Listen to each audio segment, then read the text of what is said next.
Buried for the cost of billion-dollar backroom deals that profit from our loss. What good is tomorrow if born to die in waste? Is trust just an illusion? Is a promise a mistake?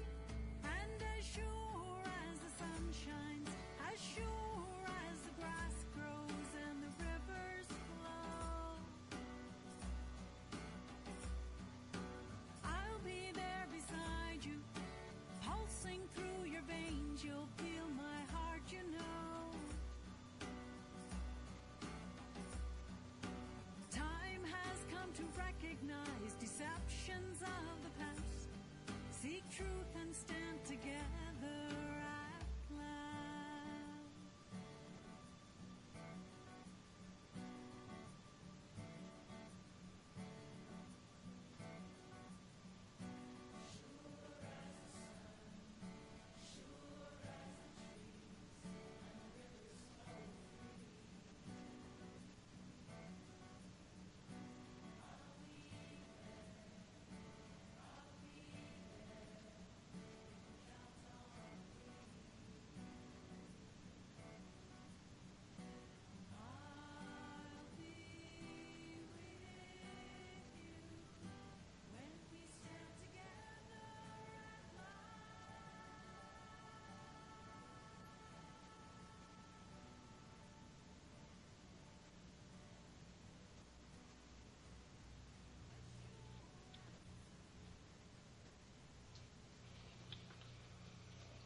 Here we go. Howdy, y'all. Welcome to UCY.TV. I'm Vince Easley. This is 1 year on air for me. Congratulations. Yay! Thanks, y'all.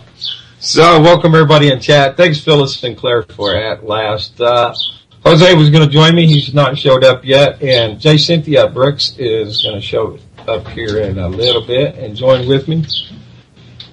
Uh-oh. You don't hear nothing, Jimmy? Nothing? No? Well, dadgum. Nobody's hearing nothing, I don't think. Joe heard something. So, I will assume. Okay, yeah, got it. Good, thanks. All right. Thanks, Drew. Thanks, Joe, Dax, Jimmy, everybody there in chat. You guys are all right. Appreciate you. Better than all right. Y'all are great. Drew follows up with Double Crossed in a couple of hours. So that's a really, really good show. They've been on here for a while too, and share a lot of important information. And that's really the reason. Yeah, that's birds out there. That's a baby bird fell out of the nest and getting hand fed. So little baby sparrow. Chirping for a little bite to eat right now. But anyways, why we're here on radio, I think Drew would agree that we're trying to make a difference and share some information around discussing some ideas and really questioning the way the world works. And I think a lot more people are doing it these days. You know, we still have people that really, you know, just so invested in the system that they wouldn't even envision that there'd be any other way of doing anything. So, had to get a drink. So we got a lot of background noise. We got a couple of folks in the background. Maybe we'll try to ask some questions of. Hey, Becky, how are you? Yeah, the birds just tweet to you. Well, so, trying to see. Here we go. I'm going to go get J. Cynthia. And if you'll bear with me a minute.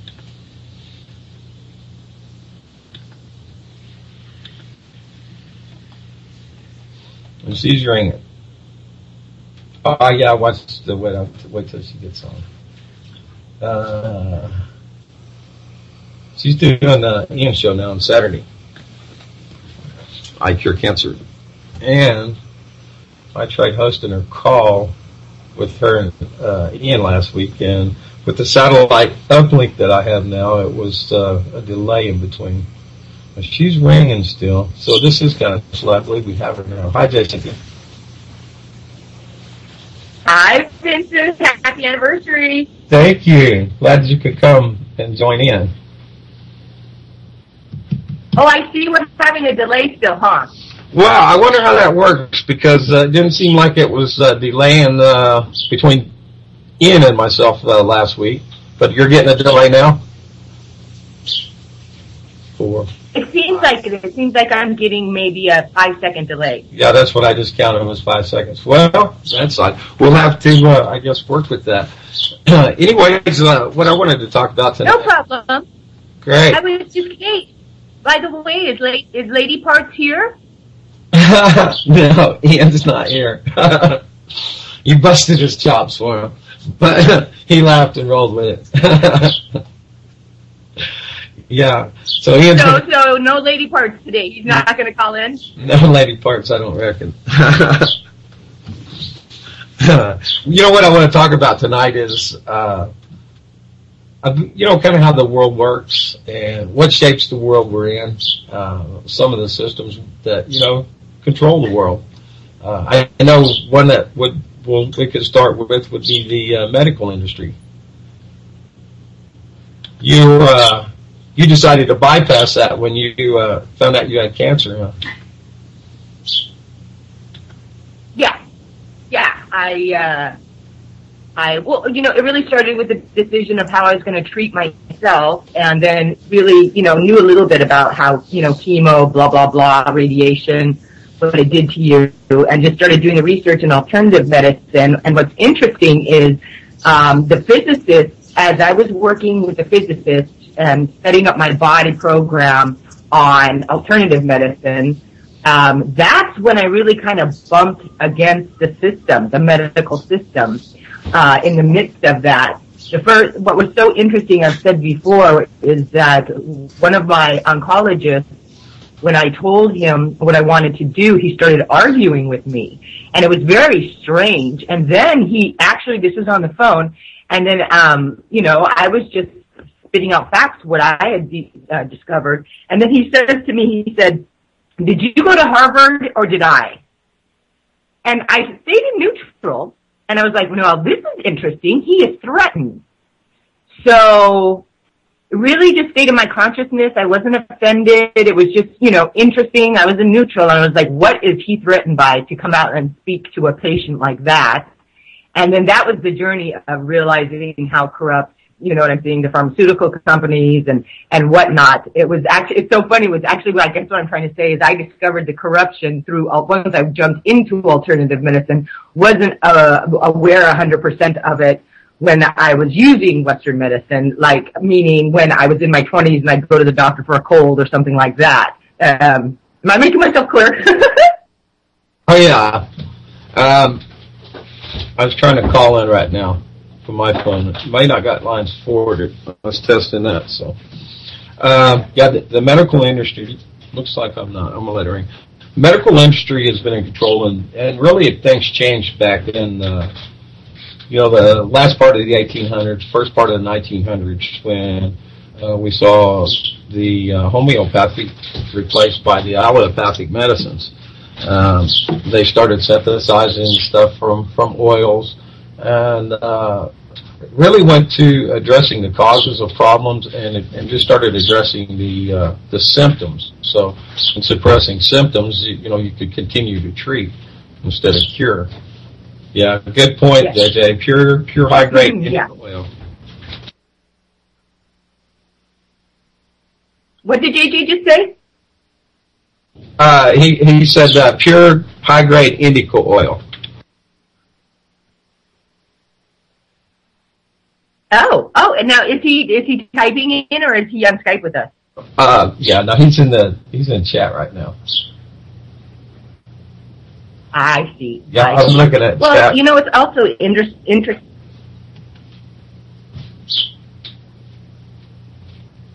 Go ahead, Jen Cynthia. What's also interesting is that. Oh, thank you. Yeah, what's really interesting is I And I was just having actually a conversation with a friend last night. At the turn of the century, and around that time, things on every level changed. She was talking more along the lines of, technology and et cetera. And what happened at the turn of the century, what really changed everything was the Industrial Revolution. And we became more and more and more dependent on machines, which in a sense is great. We're Homo sapien, the great tool maker, but yet it changed an awful lot of things, and medicine kind of followed in suit, in the sense of, coming up with the chemicals and this and that and the other. And, the 30s on that time was such an interesting time, just because, that's when Royal Rife was around and, creating the Rife machine. And that's when the Mayo Clinic, I don't know how many people know this, but at first the Mayo Clinic went to Royal Rife and said, I can't remember the number, so I'm just going to spit out a number, say, we have 100 patients that we've treated, every way we know with chemicals and whatnot, and they're going to die. You want to take them? And he said, sure. So he took that 100, and I believe everyone survived very quickly and recovered very quickly on a Rife machine, except for, I think it was just a couple, something like that. And please don't quote me on these statistics, but I think that's how it went. And so then in a very short time, what happened, because of that very important experiment, and then other people were joining in with the Mayo Clinic, Tesla was very involved there too. The machine that I used also uses Tesla's technology as well, with the argon xenon light beams, and I use those treating myself as well. And so what happened is the Mayo Clinic got very threatened. They realized, do you see what I'm saying, that here was almost 100% cure. Some people say it is 100% cure. And then that's when the disruption began and the demise of Royal Rife. And a lot of people claim that Royal Rife was murdered by the Mayo Clinic and the powers that be. But all of this outside dependency started happening, not just with the cars and the machines and the chemicals and the this and the that. And it was just such a very interesting time. There's actually a very good play that was written. I forget the exact name of it, but it was something about, what if Picasso and Einstein sat and had lunch. Because, Einstein was running around during that time. It's just brilliant minds running around during that time, and a bit of a tug of war to go to, depending on machines and chemicals and whatnot, or to improve the medicine that was there in the 1800s, that what we were using, that we were just using plants and kind of changing their elements or making them more potent and things like that. Dating all the way back to one of the things that I used also was called thieves oil. And what happened there, I can't remember, that was maybe around the 1700s, where some people thought, I just read recently, some people thought it was called thieves oil because it was the thieves who were going in with, going into, the cities where the plague was, and they weren't getting the plague, and they weren't getting sick because they'd rubbed this oil on them. Now I just read that actually came from a city named Thebes. But none of those people also, history's kind of tough because everybody's kind of rewriting it. But it was interesting that this point of view was that the Thebes oil, no one in that town died from the plague because they had this special oil that was growing there and they were rubbing it on their bodies, and so they were completely immune. So, like I said, around the 30s was just a very interesting time, that tug of war and who won. And we know who won, but I think they're losing again, because I've seen such a change in 17 years of consciousness, specifically in this country, of, really opening the eyes, becoming aware of these chemicals and the pharmaceutical companies right, being pushed on us, trying to program us.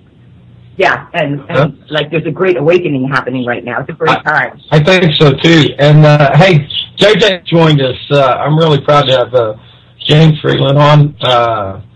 Great guy. He's really responsible for having influenced me to come into radio, and I'm really proud to. He's here with the 1 year reunion. Welcome, JJ. Can you hear me? Yeah, we got you. Just a delay. So, how you doing, JJ? Oh, and thank you, Jimmy. Jimmy's going to forward the phone lines, and I'm going to call myself so I can get up and walk around. and I think they're probably 400 now. So anyway, so I'm not getting you there, JJ. Let me go back and look at Skype and see if, well,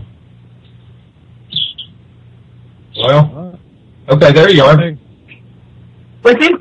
Yeah, there he is. Come on, James. You can hear me? Yeah, we got you, bro. Hi. Welcome, man.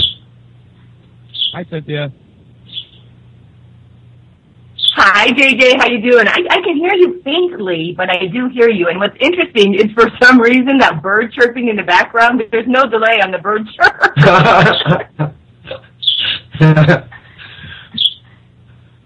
I can hear the bird chirp. Are you sure that's not Lady Park trying to chime in there? Right. I'm gonna call myself. I'm gonna call in on the phone and add myself in. Take a walk out on the porch here. So, Cynthia, and then after Rife was murdered, all of a sudden it was hard to get, his technology. And I've heard a lot of great things about the Rife machine, the Royal Rife, and there's a lot of other names out there that use the same technology now. So I'm not just a one-trick pony. But one of the few things that I do know about is the cannabis oil. So that's one of the things I say to start with. But you also have to, like you mentioned before, you gotta change the lifestyle that caused you cancer. Oh, absolutely, absolutely. We are. We can't stress that enough. On every level. Hey, JJ, are you getting a delay with me as well? Affirmative. Yeah, I'm guessing it's about 5 seconds. Okay, yeah, I just wanted to make sure. So if I interrupt anybody, I so apologize. It's just a delay. Oh, it's all right. So I'll spend this over. So now, at this point, between you and I have to say over and Roger or something when I'm done talking. Over. That sounds good. That sounds like fun. It sounds like walkie-talkies when we were kids. Over. Over, yeah, Roger that. Listen, Okay. So here's what I'll do is I was going to regale people with the story of how we met for a minute here while you were away. Did you call yourself? Yeah, let's do it, JJ. Yeah, I should be on the phone now. I came outside. So I can hear more birds out here now.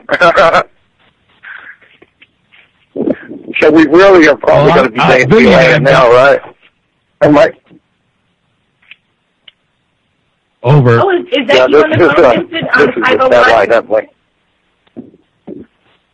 It is. This is me. This is going to be a big delay. So what we'll do, we'll assume we have a delay, and then we'll go real long and wait for a response.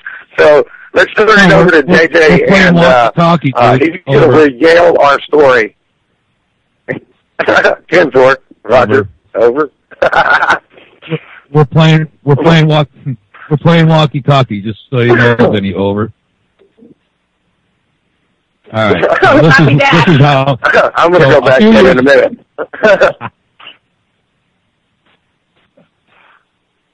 Oh, yeah, it's almost impossible to do it like this. But anyway, so all right. So I met Vinny. I had this great idea. My daughter, she got married and moved to Las Vegas, and her husband deployed to Afghanistan. So we had this great idea that I would take a bus to save money. First of all, which I didn't save a whole lot of money. It was almost just as cheap to fly. So I took a bus, a Greyhound bus. I was going to go to Las Vegas, get my daughter, and drive home with her. Drive her back to New York to be with us for the summer while her husband was gone. And it just, as happenstance would have it, this was one of a hell ride, actually. There were no less than 3 brawls on the bus. Vinny can attest to this.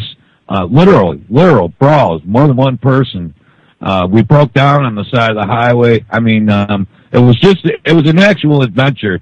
It took a long time to get from New York to Las Vegas. And we picked up Vinny, I think it was somewhere down in Arkansas. He was on the bus for a full 3 days, and by the time we got, this was a couple of years ago.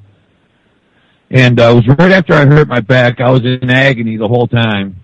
And, I almost got kicked off the bus. The bus driver was a smart ass. And I finally, I got sick of riding in the bus that stunk to high heaven. They wouldn't clean the toilets. And, I got to this one stop and I decided, that's it. None of us, I got us all together and we sort of protested. We're not getting back on that bus, man. And that's what happens when everybody, you know what I'm saying? And one or two guys are saying, no, I don't want to get on that bus. It's no big deal. But when everybody says, we're not getting back on that bus, so they pull the fast one on us. They said, all right, well, you're going to have to wait. They took the bus and said they were taking it to clean out the toilet. And you know what these dirty assholes did is they took it. They must have just went, down to the shop. And, about 20 minutes later, they come back. We're all on the bus. We take off. You open up the bathroom door and there's a can of air freshener. But they didn't, so at any rate, man, this whole bus ride, was sort of, was just really surreal.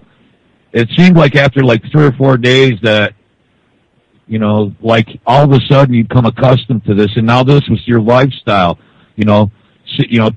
trying to take a nap sitting on your bag with your head propped up against a paper machine or something at 3:00 in the morning in some town in the middle of nowhere. You just sort of become resigned to the fact, well, about halfway there, a couple of days before I got to Vegas, I run into Vincent, and we sort of hit it right off because I was, talking to a few people about some of the things going on geopolitically, and I guess I hit a nerve. I said something that he understood. And, it's the same almost everywhere you go.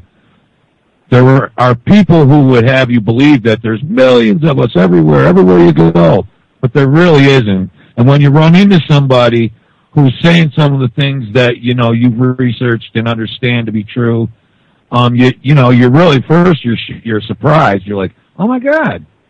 So we spent probably 2 days sort of with a captive audience and I just really laid it out for this whole bus. and I don't know, man, I think I made a few new, activists out of that bus, but the long and short of it is I made friends with Vince and we hung out a little bit in Las Vegas. I actually drove him when I was heading back with my daughter, just not far from where he's heading right tomorrow, just down near Mesquite on the Virgin River, set him up in a camp.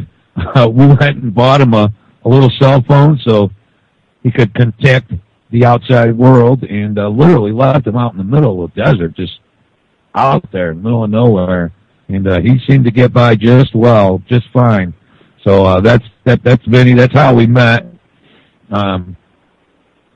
It was just a hell of an experience.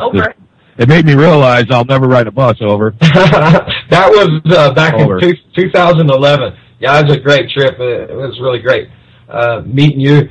And we've been in contact ever since. And I'm going to back up a little bit, and I'm going to tell a little bit of story about before that trip. I was living out 40 miles from anywhere in the hills in Arkansas, and this guy had a low-frequency FM transmitter.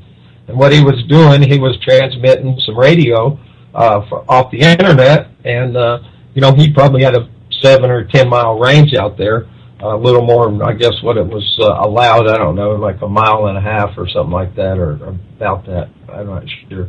But anyways, so I started listening to internet radio, and I'm hearing a lot of people saying the stuff that 20 years ago. I started discovering, and strangely enough, Rush Limbaugh back in some 20-odd years ago, he was on AM, and he was really, but looking back, I see it's that shift, that left-right back there, but he was really a truth movement was coming into mainstream at that time, and I watched a lecture, a video series from Ralph Epperson, who came on a couple of times with me here, a great author, lecturer, historian. I started to, I've always been a rebel, man, but I started seeing the shift, and thinking there, how the world worked. And so anyways, I'm listening to this radio. I come along, I go for my trip. take off, go down Louisiana, Texas, and when I get to Texas, my first love, oh boy, that was great. She found me on Facebook, and sometimes you get to go back in time. So anyways, I said, hey, look, I'm headed to Vegas, and look, we're gonna get together. And anyways, I met up with her, and we had a great time. I said, look, a weekend's just not enough time. I'm gonna get close to you where we can see each other a little bit. And that's when I decided to do that camping trip, and headed up to be pretty close to St. George. And JJ and I had met, and John, and now we hung out. I used to live in St. George. Yeah, I know. I got pictures of you up on Dixie Rock, man. St. George is the prettiest, cleanest little city that you will ever find anywhere in America. And I've been all across the country, 43 states, anyways. So I've been to most of it. I know JJ has too. You're a traveler. Yes, some would call me a. Where is that little city? No, I don't know. What's the word? St. George, Utah. Okay. Whereabouts in Utah is that? Because my sister used to live in Salt Lake, and I go and visit her quite a bit. It's north out of Vegas, up Interstate 15. I lived in Salt Lake for years. Yeah, I visited all over that yard. Anyways, you go up straight up 15, and right when you enter into Utah, out of the little strip of Arizona, then you enter in right there to St. George. Yeah, it's a beautiful city. Lots of stuff all around. We went to the Grand Canyon. Went to is it Gunner Reservoir? And there's these waterfalls. I got lots of pictures up on Facebook. I got tons of albums and pictures and stuff. Well, if you ever get a chance, you go to St. George and then take the old Vegas Highway to Vegas, back to Vegas, and oh yeah, man, you just get to see just exactly what the desert's all about. Right there in Bunkerville, you get look through all the red.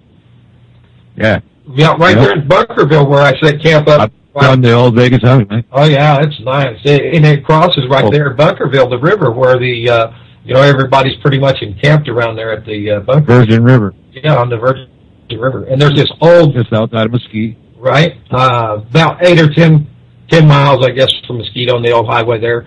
And there's these old. It was like motor hotels right there, way back in the day, probably built in the 20s. Had movie stars and stuff that stay there when they were shooting the movies, and they just pretty much the old roadside attractions. Mm-hmm. Well, just a place to stay on the river. Yeah, that's all former Moapa Indian range, actually. Yeah, I seen a little bit on that, and I haven't looked too far into that as far as addressing the actual where would you take the ownership back to, and people talking about this. If we trade, the federal government for state. Say again, JJ. I mean, take it back to what? Clovis, man? Right. Right. It's really about here and now, dude. I mean, you can't always correct the past. How did the two of you guys wind up over at UCY with Jules? Because you guys are so sweet, and Jules is such a mean person that I don't know, Jules is a star, man. She rocks. Oh, Jules was pretty near me. Yeah, JJ and Jules are personal friends. What was that? JJ and Jules are personal friends. Yeah, they live it's a few hours away, I guess. But she lives in the next city. Yeah, but Jules, she was involved in starting other networks, and one JJ was on, or two maybe. You started out and moved to a couple, and then one. Just one? Okay, so we'll just leave the names out. But there was one. I'll just say it. I met Jules. I did a show at a different network. Her and I became friends. She left the network. I left the network. I went to Oracle. She started her own network, but we remained friends the whole time. She lives not too far from me, 40 or 50 miles from me, and she comes down to visit me a few times a year. So we're friends, and whether I did a show at UCY or whether I just help out or I sort of am like this unspoken ambassador. It's all the same thing. Yeah, Jules, and that's how I know Jules, and obviously, Vinny knows me, which I would imagine would be how he would have found this crew. Because the thing of it is our chatters, the people that listen to our shows here at UCY have known us. We've known a lot of them. I've known some of these people that for 5, 6 years, 7 years or more over. Yeah, that's about right. Wow, JJ was he was involved here, and then Jules was. I seen her, and she was involved a little bit with some other places, and so then I gravitated over here. I found this. I actually did a show. I filled in a 2-hour show on another network, and Jules and the other network both talked to me about doing a radio program, and. I thought, you know what, this is where I want to be. This UCY should just, wasn't even a year old yet. If a retard like JJ can do a show, I know I can. That's about, yeah, exactly, right, because I'm obviously not a well-spoken radio personality. But you know what, you don't have to be. People say, well, what can I do to make a difference? Well, get a radio program or don't, talk to your neighbors, talk to people on the street. You don't have to have a radio program, but I evolved towards this. I've thought about, and I think everybody that does have a radio program have thought about giving it up time and time again. And it's like, for me, I know I have, but I think it's in my blood now. I really, I just really enjoy being here, and mostly enjoy being able to not listen to myself or be the one speaking, but to bring people together that, have some things to say. And that's what I'm about here. So that's my objective for what matters worldwide. Well, yeah, everybody there at UCY, that you two, Jules, that have been, are the most wonderful and pleasant, people that I've worked with, and just, I hate to say this, but it does feel like a family. And the reason I hate to say this is because you guys are going to laugh at this, because the Playmates for Playboy, the Playmates, they always say it's a family, and the reporters are always teasing that, they're coached to say, it's, quote, like a family and all that stuff. So that's why I'm giggling, because you see why I'd like the Playboy Mansion and a family. Oh, absolutely, Cynthia.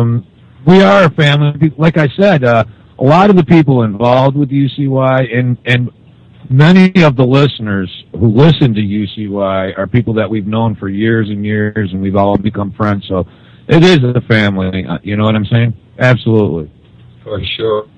Yeah, I think I finally got Jose on. I've been speaking about tying things in together. Jose, we used to be on the James Nope, and he fell off again. I don't know what it is. He's got a bad end. He falls off all the time. But yeah. Who's Jose? Jose, he almost always takes the second hour here, and on relationship issues. And he was doing like every Friday with JJ for a long time. And I asked him to come on with me. He's been here. Oh, I remember him. Yeah, I remember him, Vincent, because a few months ago you asked me to be a guest on your show, and it kind of bled into his show. And he was the one that he liked, because I said when I was talking about, all of the questions, you can never have all the answers because all the questions haven't been asked yet. And he really took to that, and he posted it on Facebook and all that stuff. So now I remember who Jose is. Yeah, somebody just called in and I missed him, whoever it was. He hung up. At any rate, Jose is a great guy. I know him. I got to run, guys.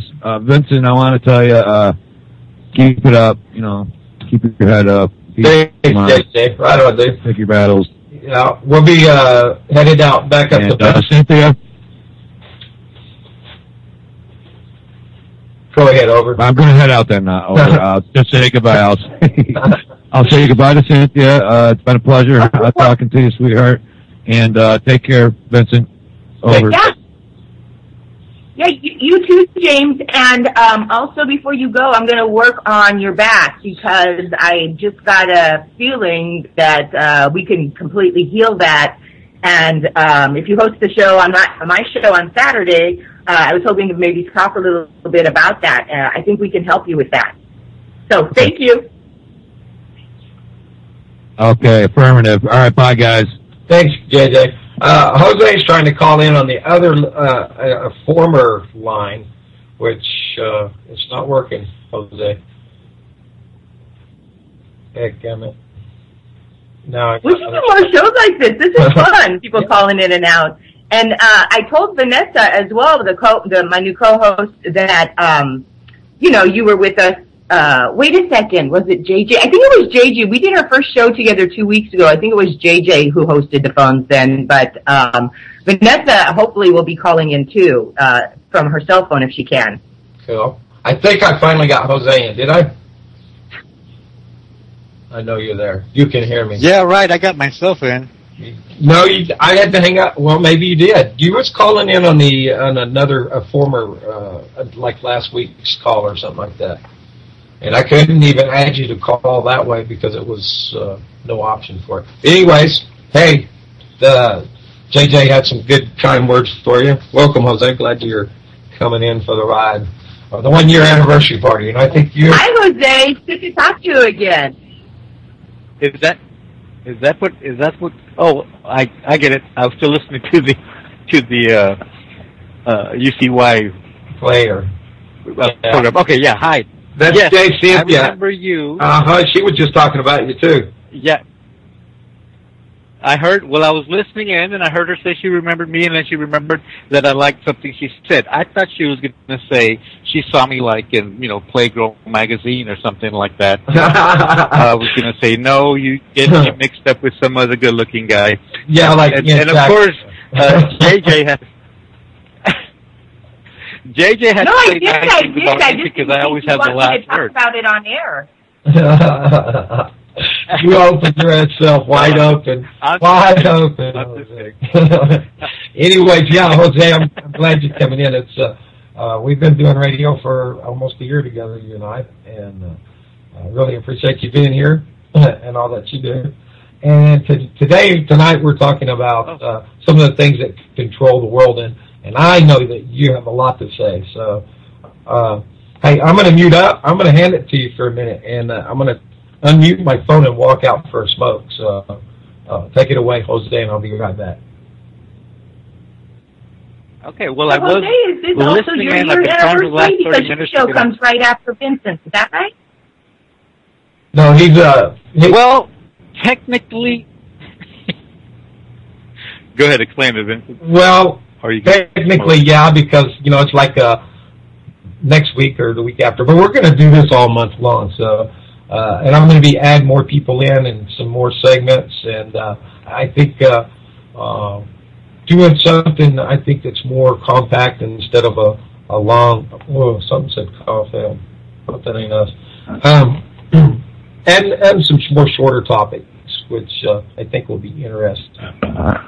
But yeah, Jose, he's been doing it almost every week, the whole second hour for almost a year. So we count it as our anniversary. And together, Jose and I. Well, happy anniversary, you two lovebirds. I'm so happy for you. So I opened myself up for that one and included you, Jose. Well, yes, you did. Well, thank you. And, so where you are right now I'm always using Vincent. Where you are right now, Vincent, is gay marriage legal? I'm not sure. To think about. Well, I'm not sure if it is, but immigration is illegal, which should be an oxymoron.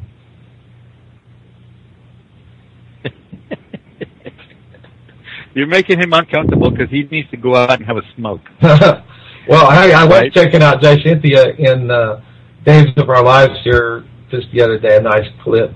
The woman in red. Hey, I think you make the mustard, Jay Cynthia.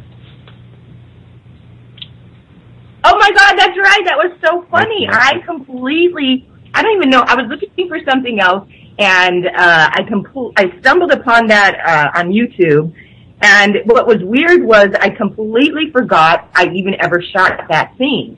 And that was like earlier when I first got on the show. And I didn't even recognize myself. Like I was like, who's this bimbo with the big blonde hair and the red dress? Who the hell is that? And then I went, and then it was like a delay, like we're experiencing. I had a brain delay, and I was like, oh my God, no. And I re-looked at it, and I was like, oh my God, that's me. I didn't even recognize myself. And what's weird is I can remember the rehearsal that day. I was just telling my friend that. I remember the rehearsal that day because some of the producers over there at Days, I don't want to be rude. I'll just say they, weren't the nicest. Put it this way, they're like even meaner than Jules, if you can imagine. And so they were screaming at me to go down. They were screaming at me to go down to the soundstage, and the makeup artist was putting my false eyelashes on, and it comes through the loudspeakers. J. Cynthia Brooks, report to stage 5 immediately, and she slipped, and then glue got in my eye, and I was just trying to be a good girl, so I was like, it's okay, I'll deal with it. And I go running with this eyelash like stuck inside my eye. I go running down to the soundstage trying to do the rehearsal for the marks and everything, and just like oceans were pouring out my eye. It was like, really, it was hysterical. And so I remembered that, but I completely forgot shooting that scene until I saw it again. It was hilarious. And I don't know, the hairdo, guys, has got to go. So, if one were so inclined to look further at other episodes, would we find you indeed engaged in that you was getting a promotion to Vice? I'm just interested. But anyways, I'll digress. And, let me hand it to Jose. And I didn't want to carry that episode too, and they didn't want to go through with that storyline, and I thought it would have been a really good storyline. And then you guys will love this, and then they got me involved in this other storyline where Bo Brady is like one of the main characters, you know what I'm saying, of since the beginning. It's the Brady family. And then this evil twin that looks just like Bo Brady, and there's another guy who wants Bo's girlfriend, so he's trying to make Bo look like a bad guy. So he hires this twin, and the actor himself, which is awesome, he gets to play two characters, so you got to get paid double on a soap opera if you're playing two different characters. So he was making double pay, and they gave him this big fake teeth to put in his mouth, and then I had to have an affair with him, and I had to kiss this guy, this actor with these fake teeth, and they kept falling down my throat, and it was just like, it was a freaking disaster. But, and what's interesting was I was very uncomfortable. I know. Everybody thinks acting is glamorous. Think again, especially soap operas. And then I started to like this. I was really uncomfortable. I felt like they did something very distasteful, and I'm sorry to badmouth them, but it's already out there. That whole thing, they tried, that was around the time of the Rodney King beating. And what they did was, in the storyline was to try to make the good Bo, the bad Bo, the evil twin, beating, because he was playing a police officer, as I did, beating a guy with a stick, like a cane, the police cane, like beating him to death, trying to set Bo up. And I really had a hard time. I just felt like that was just really, really, really gratuitous, going for ratings, because there was never any point made to it. You know what I mean? And I thought you guys would like that point of view of mine. I'm guessing. Yeah, I do. Jose, you keep falling off. I don't know why. You fell off again. But anyways, did we lose again? Yeah. Jose, always on the way. So, I hope you'll stick this time. Have we got you back, Senor? Maybe. Waiting on the little A. I don't think I have them on there. No. So, anyways, dadgummit, Jose. No. Well, this is frustrating, and I can't try to talk and do that. So let me, J. Cynthia, would you care to continue with?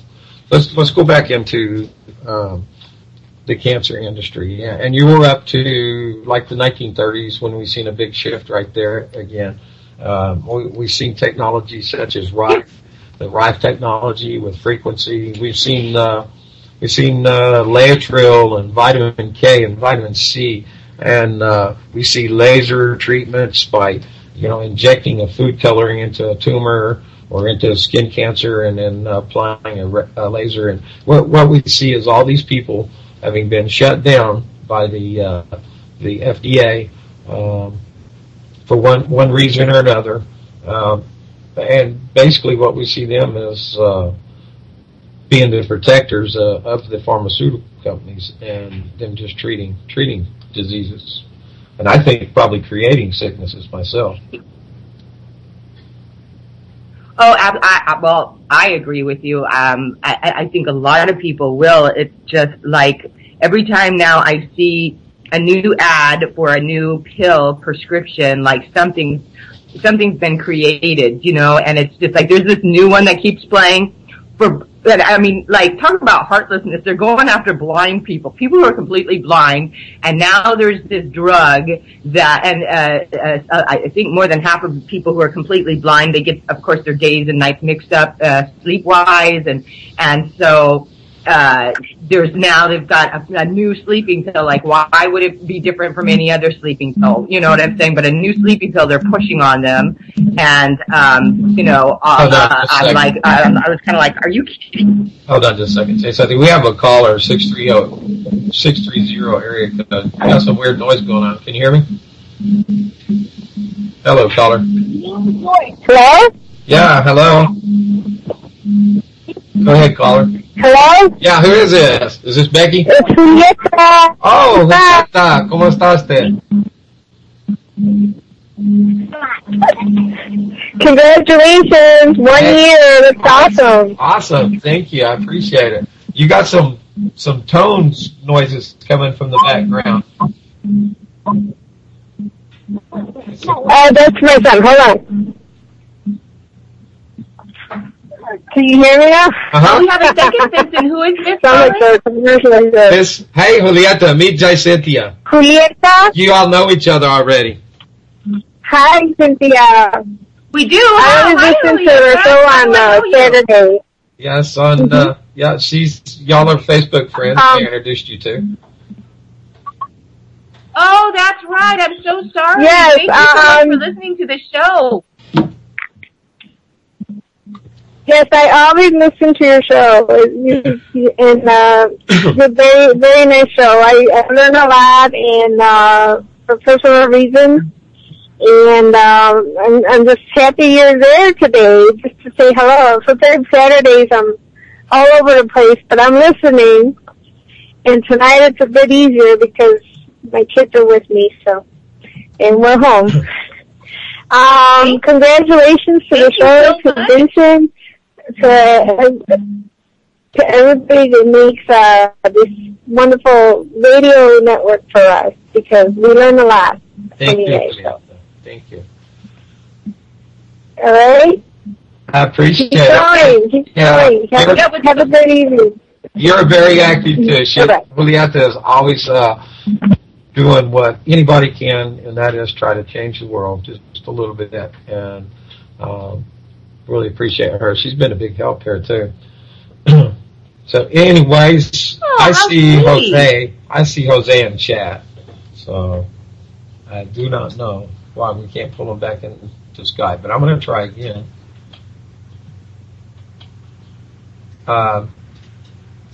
Would you like me to go on another dissertation while you're trying to get him on? Yes, please. And give me just a second here, like a minute or two, so I'll be right back in a couple minutes. Hey, Dan, good to see you in there. Okay, it's all yours. Mine? Okay, I think he was talking to me. Anyway, so, something I want to talk about also is, I'm really about let's get the healing any way we can. And what's going to be interesting for everyone who's listening, my attention is going back to JJ and his back, and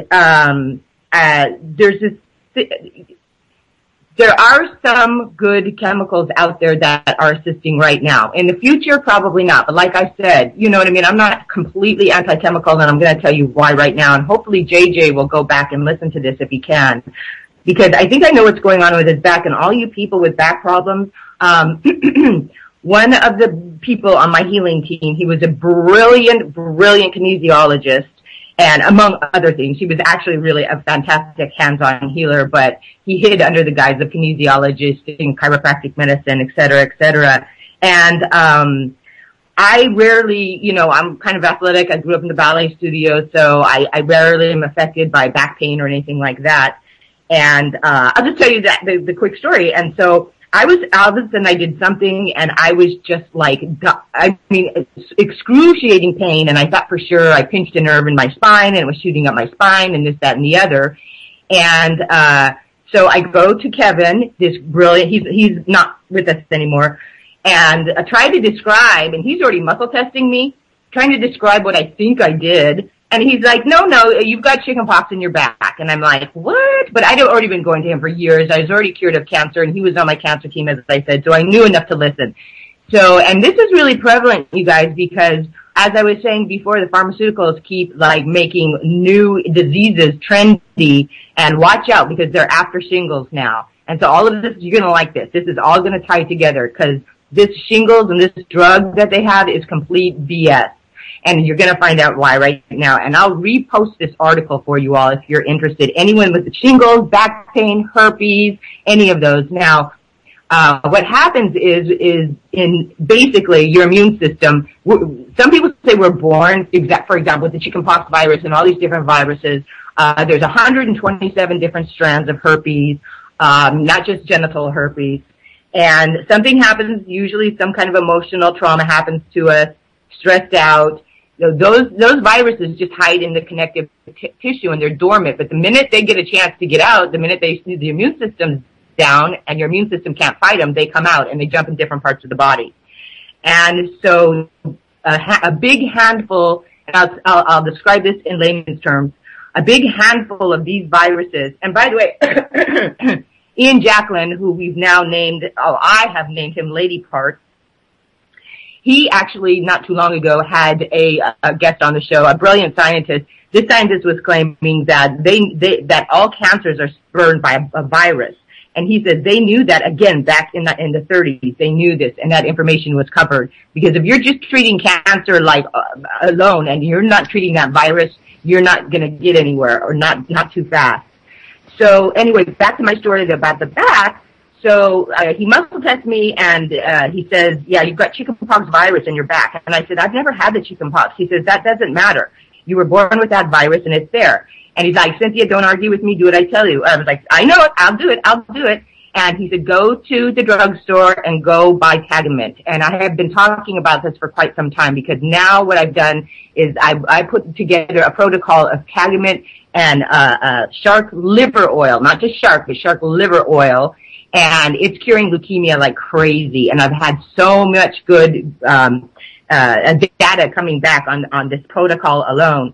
So in short, and what was weird is that my father, when it was prescription, he took it for his ulcer. So I was vaguely familiar with this, with the Tagamet. But as you know, I believe it's 7 years, they lose their patent, and so then it goes over the counter, and the drug companies come up with something else that's not going to work too well. Well, the drug companies made a mistake, and this is the article I'm telling you, I'm going to post for you. In short, the doctors were calling the pharmaceutical companies and saying, why are my patients, my ulcer patients, coming back cured from shingles, herpes, chickenpox, all these different things? And it says flat out in the article, the pharmaceutical companies go, yeah, we know, we did that. It's got to do with your H2 receptors. And I don't want to get too technical here. It's in the article. But the doctors are like, well, why didn't you tell us? And the pharmaceutical companies flat out said, well, we lost our patent. We know it cures, herpes and all of these different viruses that act the way they do and perform the way they do in the body, but they were like, we're not going to make any money off of it now. It's over the counter, so why would we tell anyone? And they flat out said that. They weren't even embarrassed to say it. That's what it was. So anyway, so many of you, when you think you have a pinched nerve, and you know what? JJ got an MRI, and those, a lot of misdiagnoses. So, like I said, I will post how you should take this Tagamet over the counter. But what I did was, he told me to do that. He told me to take 3 at a time. And I say, well, what if it only says to take 1? He goes, if you're in the hospital, they give you 600 to 900 milligrams. That's how it really works. Don't worry, trust me. I said, okay. I go to get the Tagamet. I go home, and I'm like, well, I'm very conservative. I've never taken this, so I'm just going to go in slowly and take one. And I laid down to take a little nap because I really wasn't feeling well. And I woke up and I felt a little bit better, and nothing was wrong. My stomach wasn't irritated by it, so I was like, I'll take another. And so I took another, and then within 10 minutes, oddly enough, my little Chihuahua named Vinny, who was a terror, just like Vinny, our Vinny here, he started running up the stairs, and he wasn't allowed to because he had back problems, right? So he goes running up the stairs, and I jumped off the couch, and I went running to the stairs, and I picked him up mid-stairs, and I go running to the top of the stairs, and I'm standing there going, oh, my God, I have absolutely no pain. Wow. It works that fast. Wow. That's cool. Hey, looks like you got Jose. Anybody, again. Go ahead. Oh, good. Finish that. Yeah, we got Jose back. I don't know how. I was trying to get him, and I came in. Here he is. Hi, Jose. Hey again. Okay. Am I here? Yep, you are here. Okay. That was a long chase. Okay, good. I'm going to start calling you Maverick. Yeah. Well, we can't cut this story off, so I got to listen to the end there. Some drug actually works. Tell us again what it is, Jay Cynthia. Yeah, okay. Yeah, okay. So like I said, I'll post it. It's called Tagamet, and you can get it at any drugstore. And in short, I'll give you a very short layman's term. The way a lot of very scary viruses behave, and this is why they're so powerful, is in your immune. Sorry, I didn't know what. No, he went offline and back again. Sorry. That's okay. I'm still listening. One of the ways your immune system works.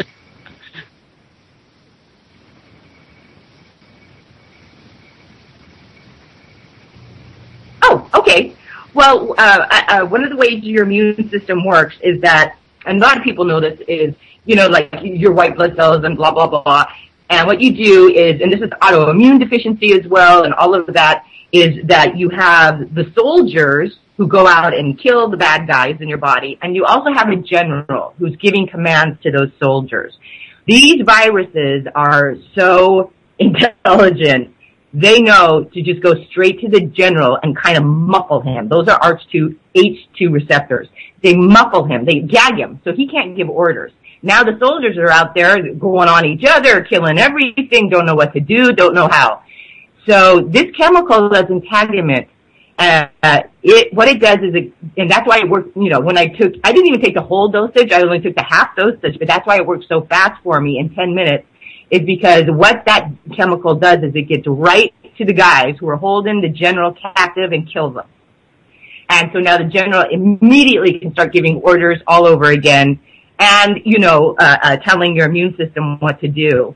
So that's why it works so effectively. And it's working because a similar thing goes on with leukemia. And then on top of it, for example, with leukemia and not making, from the bone marrow, not making the red blood cells, there was this woman, I think in the 50s, this female scientist doctor, and I believe it was in Finland. And back then, that is an ancient old treatment. It's that shark liver oil, because when they fish, they use the entire animal for all different things, everything. And somehow, way back hundreds of years ago, someone discovered this magical shark liver oil could do amazing things, all kinds of things. So she was very interested in this. So she took, again, like 100 children, oddly enough, with this leukemia, and she cured them just using the shark liver oil. For some reason, the shark liver oil gets into your system and sparks your red blood cells in the bone marrow to start making red blood cells again. So that's the business with leukemia. But the business with, there is a chemical that works, that well. That's why the Tagamet works so well, is because, like I said, some of these viruses are very clever in the way they operate. So not just, so the shingles, herpes, AIDS, all of that is in there, autoimmune, just the plethora of viruses and things that Western medicine don't even know are viruses or they're not willing to admit. Right. Hey, go post that on your timeline. I'll go get it, and I'll bring the link back into chat here for everybody. And let me go to Jose. I'm also expecting a call from Australia here in a few. A friend down under, and say howdy there down under. Anyways, Jose, take a little bit here and talk about the system and how it's been in your life and with your son, and well, go ahead and start wherever you'd like with that, and just give us a rundown. Okay, well, I'll pick right up, reminding people that about a year ago today or this month, Vincent had me on the show for one of the first times and asked me to give the listeners an update on my son, Cyrano Gonzalez, also known as Reno, one of the supporters of the Elaine and Ed Brown debacle that happened up in New Hampshire regarding the federal income tax, the IRS, and the U.S. Marshals. Of course, we all know that it was the Browns were railroaded, and consequently, all the Brown supporters were railroaded. And when we got into the situation, we were confident that we were going to win because the law was on our side. But little did we know that it's kind of difficult to get the judges and prosecuting attorneys to obey the law, especially when they are under the thumb of the IRS. And we expected to get Cyrano, my son Reno, found. I mean, they were expecting to get him out because the charges were, BS. And, we figured, well, we're going to file a few legal documents and get him out, and then we can sue for false arrest and all this kind of stuff. Well, little did we know, they had that whole system kind of tied in, and there were, so many judges had recused themselves and so on and so forth. We ended up with a judge from Maine overseeing the deliberations in New Hampshire. And despite all the legal heads and legal geniuses that we had, such as Joe Haas and several people that were, contributing online to the defense of not only, my son, but everybody else, the courts blatantly disobeyed laws, precedent, and so on and so forth, and found, my son guilty on a couple of charges. And his attorney said, well, not to worry. These charges, pretty much will get you, we're going to get you released already with time served. But the judge went ahead and punished him for all 4 charges that he had been charged with, even though the jury only found him guilty on 2 charges, and sentenced him to 8 years. Well, last week, Friday, was something like 6.5 years that my son Cyrano has been in prison, and he finally managed to get out and into a halfway house. Although, his spirit is up. One of the he's kind of living true to one of the statements he made at his sentencing hearing, where he said to the judge, "Okay, I've learned my lesson. Don't F with the federal government," because obviously they don't obey the law, right? So my son came out and he's like, Dad, I just want to get a job. I want to, get back into the swing of things and avoid giving these guys any reason to put me back in there, because we already know they're not going to obey the laws that they're supposed to be following. So that's the update.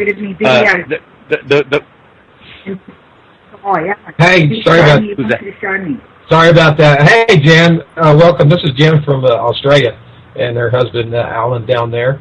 Hey, Jan, stand by with me, will you? And mute up and kill your video, and stand by for a few. I'm going to bring you in. We're going to talk, okay? Okay, we're just trying to work this out. Okay, Vince. Yeah. Yeah. That's all right. No problem. We're standing by. Alan, just mute your speaker right there, your microphone right there icon.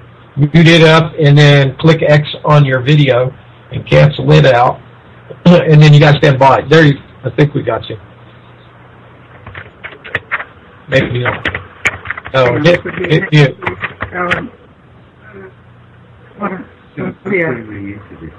Just working it out. Can you hear me? Yeah, I hear you. Hey, Jose, why don't we stand by with you there just for a minute, and let me take Jen. Hey, Alan, how you guys doing? Good to talk to you and see you. Good, B. I see you guys doing it. Hey, so listen. Hey, click the X on your camera. Turn your camera feed off because we don't need it. Won't flow over the radio. Anyways, hey, these are some friends from Australia, and they got some same friends up here, and you guys are busy trying to inform people around you, right, Jen? Well, can you hear us now, Vince? Sure, we can. Yep. Look, we're all connected, and just like we met you a couple of years ago, Vince. And that with the net and Facebook and us airing our views, we all feel the same about what's happening in the world, wherever we are and regardless of who we are. We all have seen right from wrong. We have all been frustrated. But the thing is, we're awake. Sometimes, as they say, the more you find out that you know, the more you realise you don't know. So it's good to connect with everybody and at least speak to like-minded people, because what we're getting here in society also at the moment are those that have woken up and those that would turn around and say that that wouldn't be right because our governments wouldn't do that. So we have two different sectors now, those that into society and those that want to know the truth, want to know more about it, to get to the common denominator, and those that aren't awake, well, we just have to let them go on their journey, unfortunately. Absolutely.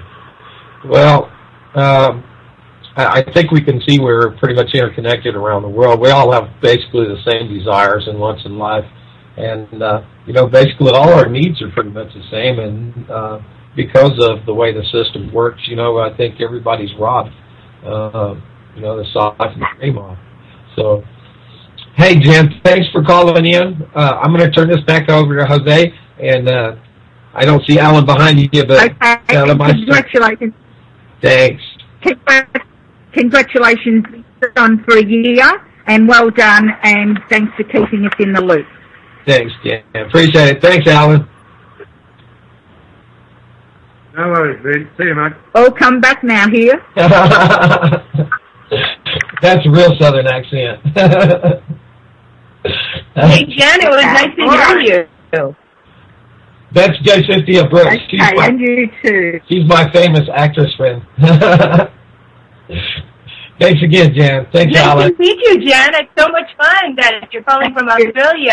I typed in what time is it there in Australia right now? It's 11:10 in the morning, and we're going to be coming into our winter soon, so it's pretty cold today. The wind's going through the bones.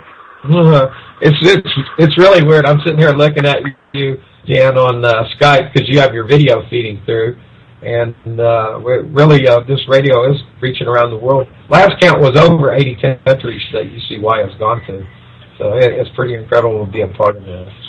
So, hey, I'm gonna send this over. I know, I'm loving it. I'm thrilled to death. Right. I'm gonna send this over to Jose. Go ahead. All right. Well, thanks, guys. Hopefully we can again do a catch up. All right. Thanks, Jen. Thanks, Alan. Talk to you guys. Love you all. Nice to meet you, Jen and Alan. Big love, y'all. Nice to meet you too. Love you. For Yeah. the record, Jan and Alan are 10 past 11 in the morning tomorrow. Maybe we should just ask them how the show went already. Right. Right. Jose, go ahead and continue. Well, we hear a train. It's Friday for them. Yeah. Whoa. Boy, how many people did you invite on this? The whole train? Yeah, got a train load. So, well, so we've got I'm sorry, I apologize for my technical difficulties. Looks like the only one who's got her act together is Jay Cynthia. Thanks for being able to carry us through my inability to figure out this new Windows 8.1. We're not there because Microsoft No, not at all. made me Not give at all. up my I totally XP. understand. It's just that. Yeah, no. It's totally fine, and it's just Vincent many times has made the mistake of giving the microphone to the actress. Well, we're just thankful you're not an over actress, right? But I know I was trying for like Only 30 when I'm minutes drunk. before I finally I told Vincent I'm going to give up. Well, now, that's hardly for you to say. I've got to ask the people around you, right? Anyway, you are a natural, and that's good. So it's funny to have, when I first started, getting on the internet and chat rooms and stuff like that, I was, my first friend, because I was insomniac, I was up at 3 o'clock in the morning, 4 o'clock in the morning, chatting with people from Australia.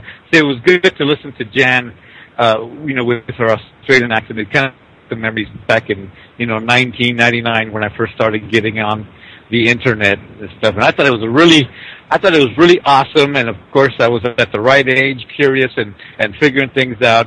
Now I'm, pushing 55, and I'm thinking, I'm going to have to let this technology stuff to the younger folks, man, because it's frustrating. Before I used to figure things out real quick, and it kind of made me feel good. But I'm to the point now where I'm serious. The first thing the first message I was able to get to Vince tonight was, I'm about to give up already. I can't get onto the show. Listening to you guys. I was listening to you guys. Yeah. Hey, there's a saying going around that's really true. If you're having problems with your computer or your smartphone or technology, grab a 5-year-old and ask him how to do it. As a matter of fact, I've got a 7-year-old. She could probably figure things out better than I. But it's so frustrating because I got a new Windows operating system, and before I could have. I'm sorry about that. Before, let me mute up and take care of this call because it's my sister, and she doesn't even know that I do a radio show. Okay, take over, Cynthia, Jason. Get it. Okay, what shall I talk about now? How about my bra size? Yeah. How I lie about it. Okay. Tell me. Tell me some lies. Sweet little lies. Hello. And if anybody doesn't know who Jason yeah, you know what? Too late. She is beautiful. Who, Jason? Yeah. I tried to friend her on Facebook, but there's like a 3-year waiting list. So I tried to friend Jason. Oh, no! There's a 3-year waiting list to be her friend. I said, no. And I'm like, oh, well. I have to say again. No, we can do it now. I did. I grabbed a 5-year-old, and they came over and they looked at my Facebook. For me, Facebook is learning another computer program, and they said, look down here because, you've got all of these friends at the bottom that some of them are not even on Facebook or you never talk to them and blah, blah, blah. So we're kind of weeding out to the future. So now I have room to make friends again. So if you send me, or I'll look for you, or if you want to send me another request, it's as good as done. See, these 5-year-olds are working out better than you think. By the way, Jose, I had a quick question while I still have the the reins. Jose, I'm curious. Are you a Virgo?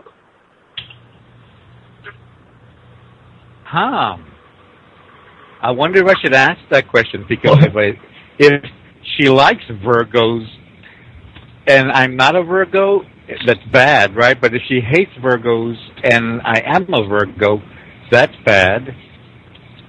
Anyway, I don't even follow astrology, but I happen to be a Cancer.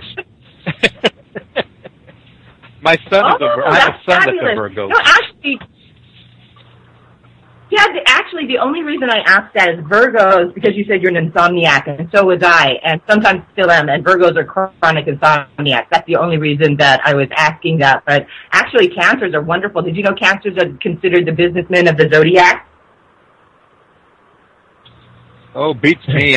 One of these days, my deal is relationships, right? One of these days, I'm actually going to take the advice of so many people and look into relationships and the correlation with their astrological or zodiac signs and stuff. I have read everything favorable there is to read about being a Cancer. There was some bad stuff there, but I just skipped over that kind of stuff. I figured it wasn't important. If it's bad, and I'm destined to be it, what's the point of knowing, right? Totally. Totally, yeah. But if you want to know, a Cancer male is most happy if he has a harem. He has a hairy lip.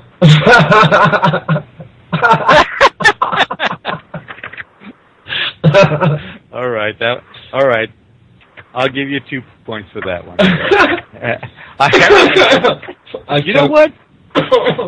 I like the way Jason thinks, but anyway, it's funny because now she's saying things that I love to hear. Well, I love what she's saying to me, and she knows it, so she's going to keep talking to me in this manner, right? And guess what? That is the topic for tonight's discussion: the language of love. Now, Jay, Cynthia, am I to assume that you are in California? Yeah. I'm right here in Hollywood, in the heart of Hollywood. Okay. Okay. So you guys probably already know about the language of love and things like that. California is synonymous for, especially Hollywood or Beverly Hills and that area. I'm from South Texas. The closest I've been to Hollywood and Beverly Hills is watching the Beverly Hillbillies back in the 60s and the 70s reruns and stuff like this, Of course, I was in the Army, so I did get to, romp around in my deuce and a half. Yeah, I guess not, right? I did, get to romp around in the Mojave Desert, which I watched a movie about the Mojave Desert, and I was able to tell my kids, hey, I've been there, You see that sand? I saw that sand. Anyway, it's our claim to fame. But unlike yourself, I had absolutely no desire to become a star, other than the occasional fantasy that I was going to be a rock star. If you can imagine a Mexicano rock star out there, I mean, the closest, we got to that was what's his name from the Grateful Dead, Garcia, and I'm not even sure he was Mexicano, probably Puerto Rican or whatever. Yeah, was that Eddie Garcia? Okay, good. In any case, I wanted to help people, and I sometimes had fantasies about playing a great rock song on my guitar in front of hundreds of thousands of people, and then all doing a group hug and going through some relationship coaching and some therapy so that everybody could go home and be happy, Of course, that kind of stuff doesn't really match up, at least not in reality anyway. But, we were talking, I was trying to bring up the language of love purposely because I've had this is probably the biggest problem in relationships, especially when it comes to men. There's a guy out there, really great guy, by the way, Gary Chapman, who wrote the 5 Love Languages, a book called The 5 Love Languages. and he covers quite a bit in his book. It just so happens that I agreed with the stuff that he wrote on the 5 love languages because I had kind of come up with these independently without actually writing them down, right? And I thought, wow, I saw his list and I was like, wow, this guy really, did his homework on this, and I'm going to read through the 5 love languages real quick, and then I'm going to come back and discuss them. We're kind of pressed for time, but that's okay. And I promised a couple of folks. Huh? Yeah, go ahead, Jessica. Yeah, I'm so sorry. I just wanted to chime in that I'm going to have to shove off in about 5-10 minutes here, and I also wanted to tell you that here the language of love is really simple in this town. If you love me, take me shopping. There you go. Okay, I'm going to table that discussion, and even if I cover it after you leave, I'm going to cover it. Okay. Let me rifle through the 5 different languages right now. Let me jump in real quick before I give it to you, Jose. Sorry to interrupt. Cynthia, thanks. I'm going to hand it over to Jose, and I'm going to come back in at the end. I'll be listening here, and I think you said you might want to open up for discussion. So, Cynthia, if you'd like to hang out and way back in, other than that, we're gonna hand it to Jose, and I'll be back here in just a little bit. Okay, yeah, I said, I can only stay for a few more minutes, but I do want to hear these 5 guys. All right, I muted up and handed it over to Jose, and thanks again, Jason, Jen and Alan and Julieta. Thank you, and I'll thank myself. I called in that I hung up on me, so anyways, go ahead, Jose. Yeah, I'm glad you never hang up on me. I do all the hanging up. Oh, okay, let's see. Jay Cynthia had asked me, what did you ask me? Oh, you mentioned insomniac. Well, and I wanted to address that because it turned out later on that I had sleep apnea, which is a sleep disorder, but when you have insomnia, you think you're going crazy, or you have insomnia maybe because you are crazy, right? But sleep apnea, you just think you're going crazy. Now, and I want to address that. I kind of made a little quick mental note and addressed it. I wanted to get that out there before you left, Cynthia, because a lot of people in my field, I see a lot of people who think they're insomniac, but it's actually insomnia is sort of a psychological problem, whereas sleep apnea is a physiological problem, and few people are able to distinguish the two because all they know is they can't sleep. Okay, the first language of love is words of affirmation, and Jason, you kind of touched on that, right? Take me shopping.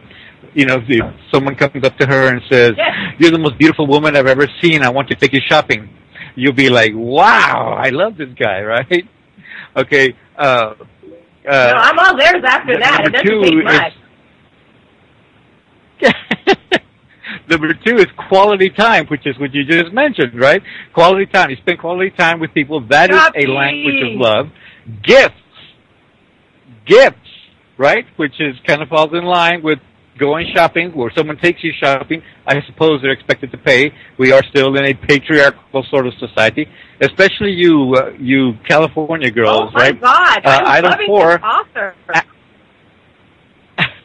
Acts of service. We're going to discuss that later.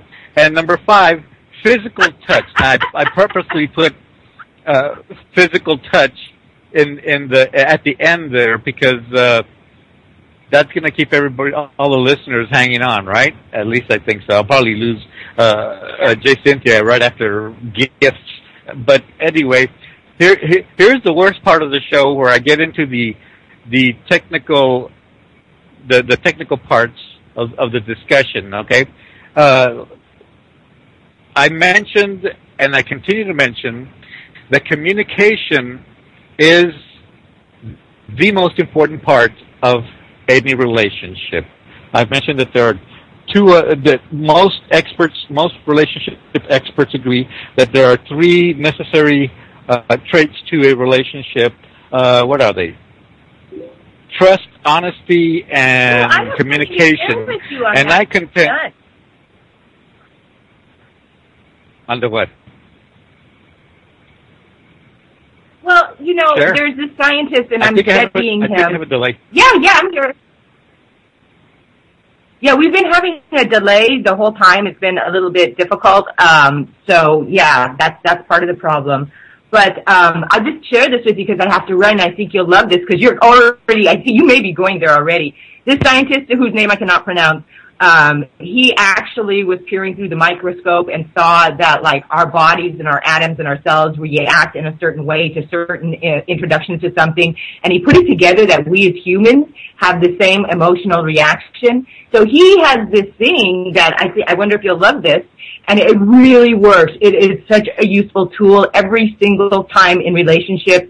I call it the love triangle. If you think of the triangle and it's start at the top and, you know, go to the right, it's communication, the bottom is reality, and then the other one is affinity.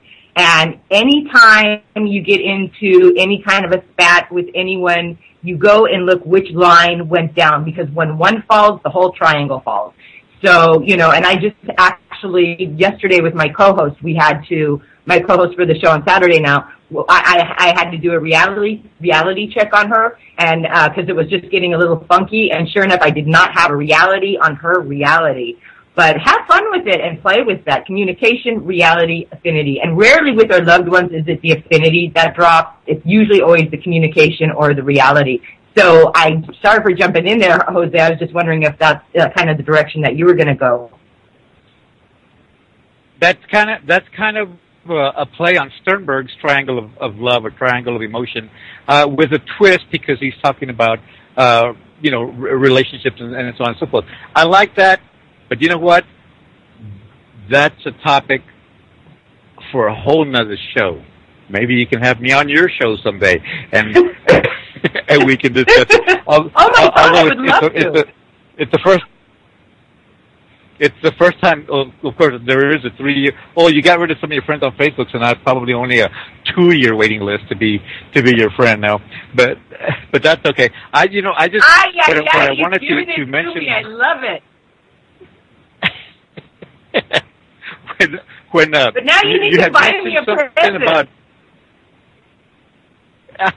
Oh, you're so silly. I'm a pastor, and I'm sworn to wait a minute. I'm sworn to a life of poverty. But when I get to the gift portion of tonight's discussion, you'll understand gifts a little bit better. I know you people out there are all material girls, but you still love those special, inexpensive gifts. Now, you're going to have to let me go on with the show, because I've got 45 minutes of material that I'm going to have to rifle through in 33 minutes now. Okay? I finally put a show together, I'm so sorry, Jose. Who knew I was going to have technical difficulties? He's getting flustered. We all do. Sometimes. No, not a problem. I'm going to take the last minute. So you've got 31 minutes left now. Cynthia, thanks so much for coming on. I'm here. And hey, love y'all. And here's Jose. Oh my God, thank you. Okay. Hey, thank you so much. I love you guys both. You're so much fun. Thank you, and thank everybody. I'm sending y'all friend suggestions now, so that's what I'm typing. Yeah. Y'all, I'm hooking. Oh, let's see. What? That's okay. No, I'm just kidding you, Cynthia. I everything I say always has a twist of humor, unless I cuss, because I only cuss for effect, right? Anyway, where was I? Okay, I had already gone through the 5 Languages of Love, and I mentioned the author of the book, 5 Languages of Love, which I recommend, by the way. But I want to emphasize to anyone out there who is interested in enhancing their relationship that there is an inside joke among counselors, therapists, and psychologists, right? We have that. You know, how many psychologists, how many counselors does it take to change a light bulb? Just like, you know, those jokes are out there, right? And the answer to that riddle is 1. It only takes 1 counselor to change a light bulb, but in our business, that light bulb has to really want to change. Now, when you buy these self-help books that I recommend, like Dr. Gary Chapman's 5 Love Languages, He covers many other things other than the 5 love languages in the book, and it's great. But the book will not save your relationship. You have to do the work. You have to be willing to you have to be the light bulb that wants to change. Now, if you're going to buy this book in hopes of changing your partner, good luck. Okay? The language of love can be applied to all relationships, by the way. And while especially useful in romantic relationships, when it's practiced with and around children, for example, the children will naturally adopt the languages of love, or the language of love, and be better prepared for healthy relationships with others at all levels. And that's really important for folks to realize, because children, whether you like it or otherwise, you will become your parents, because that is what you are accustomed to doing, to seeing. And your children will become you, or the other adults in their life, the major adults in their life. Okay?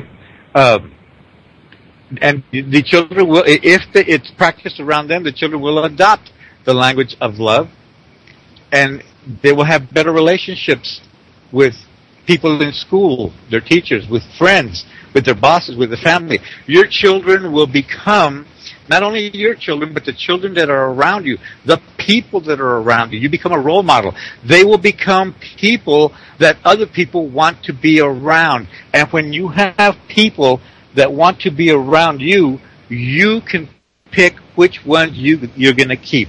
You end up being a commodity, right? A commodity of love. And you get to pick the person that you want to be around, because these people want to be around you. Now, social science and psychology have determined, let me go back to that whole thing. I don't mean that if you use using the language of love, it's a tool that you can use to be a jerk, right? It's a tool that you can use to become a better you. And when you are a better you, other people want to be with you. That's what I mean, right? I don't mean use the language of love so you can go out there and trick people into having sex with you and stuff like this. Anyway, so social scientists, psychologists, and people in the field of social science and psychology, as well as social psychology, have determined that behavior can be altered within 2 weeks, right? Okay, maybe it takes longer. And the sooner you begin to change, the sooner you will be on your way to being happy. This is a very important sentence I'm saying here. The sooner you begin to change, the sooner you will be on your way to being happy. Because if you are blaming someone else for your misery, guess what? It's probably you. It's probably you, and I speak from personal experience. Those of you who have managed to listen to me for over the past year know that after my 4th divorce, I decided to study psychology and find out what was wrong with all these crazy women that kept leaving me, right? Because I'm such a lovable guy, and I found out, OMG, it was me. And so I proceeded to change, and I went so far that I decided to get into the business of helping men in relationships. And I find, ironically, that most people that come to me with relationship issues are the women. Okay, now,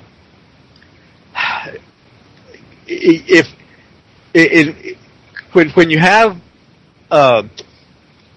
2 different people becoming one couple, of course there's going to be a clash, right? There's going to be a clash of personalities, a clash of opinions, and so on and so forth. Now, I have long maintained that men stink at relationships, and women, because women get trained at nurturing relationships and stuff from the get-go. It's how we are treated different, from our childhood on up. Now, in a couple, it is important that we communicate in the language that is understood by, okay, for example, what is the good of punching someone in the arm, right? You punch them in the arm if the person that you punch in the arm feels only the pain. In some cultures, especially around men, punching somebody in the arm or punching them in the shoulder is a sign of affection. You go out there to a woman and punch her in the arm, she's probably going to slap you back or pull out a gun from her, from her garter and shoot you, right?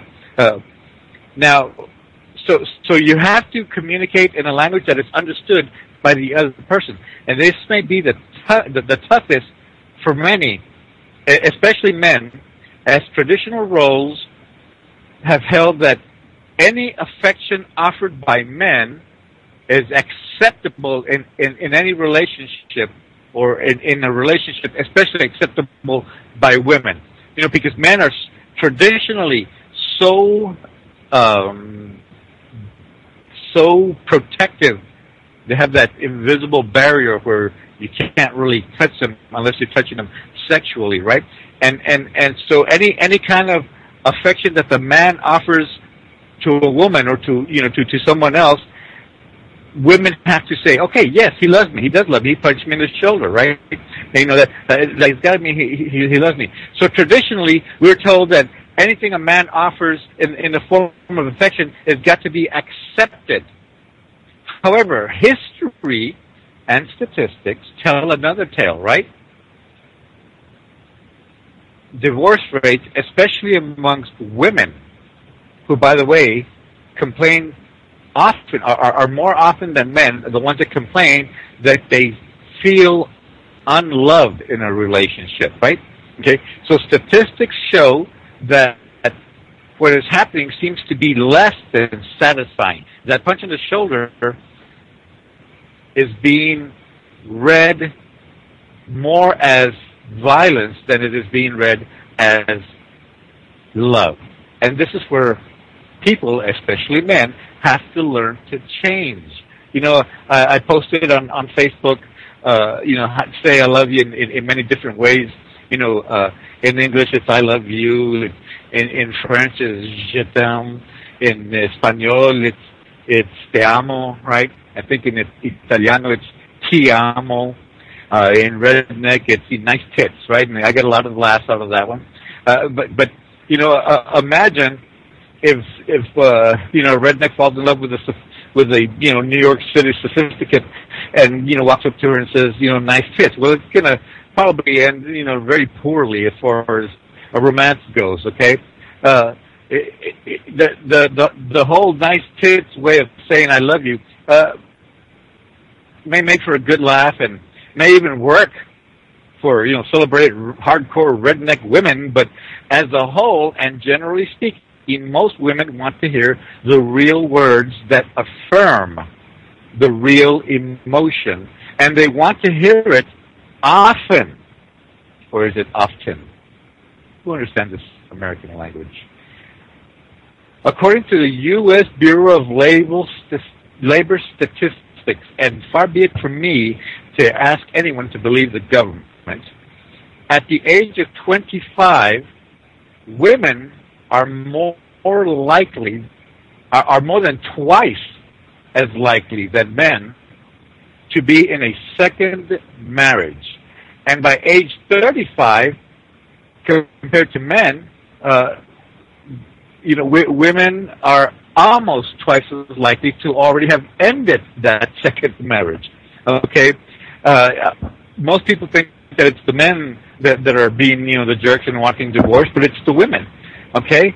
At age 45, women are more than twice as likely to be in a fourth marriage or more than men. Okay? Men may actually use these statistics as support for the idea that women are crazy. But I'm inclined to agree with the late George Carlin, though he was a comedian. He said about relationships, and I quote, "Men are stupid, women are crazy, and women are crazy because men are stupid." Okay, but men can learn if they want to, and women can heal.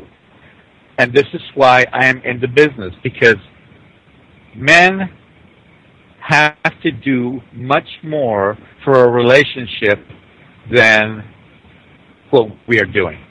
Okay, that was covering the language of love that refers to words of affirmation, and I did focus a lot on just the "I love you," but people get it. And by the way, I want to touch on this because I do have a lot of homosexual friends, and they do kind of tend to resent the fact that I refer to men and women in relationships, and only men and women in relationships. But I think what we mean when we're talking about men and women in relationships is we're referring to the masculine versus the feminine. Okay, because most relationships are masculine matched up with the feminine. Even in homosexual relationships, there tends to be somebody who's a little less masculine. In lesbian relationships, it tends to be someone who's a little less feminine, for the sake. So it tends to be a failure on the part of the masculine. And I've always kind of, questioned my lesbian friends and family. I'm like, you know what?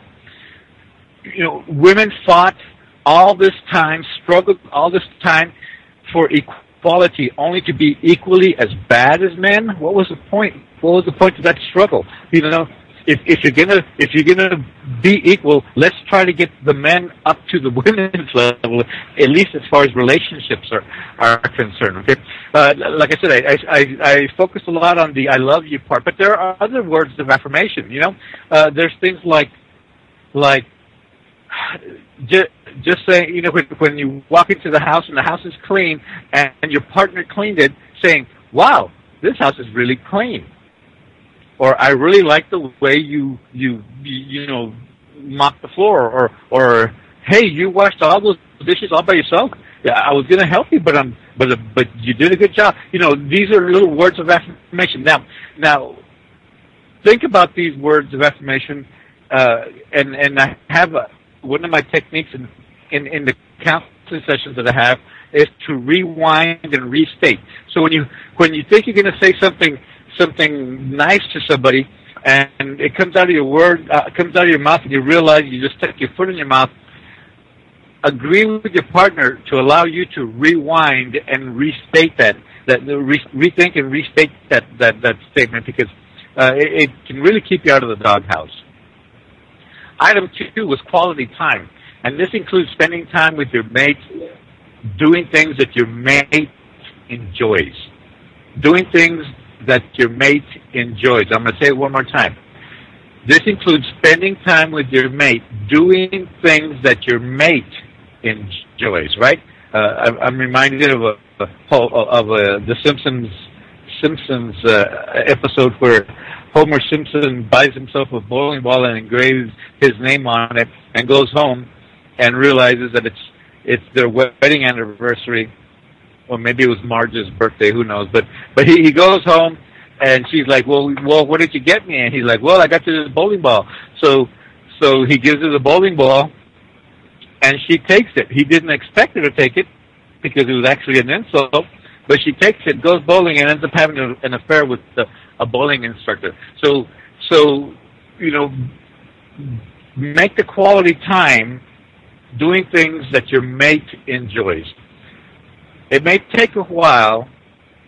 It may take a while to become accustomed. And remember that the whole 2 weeks thing is enough to form a new habit and extinguish an old one.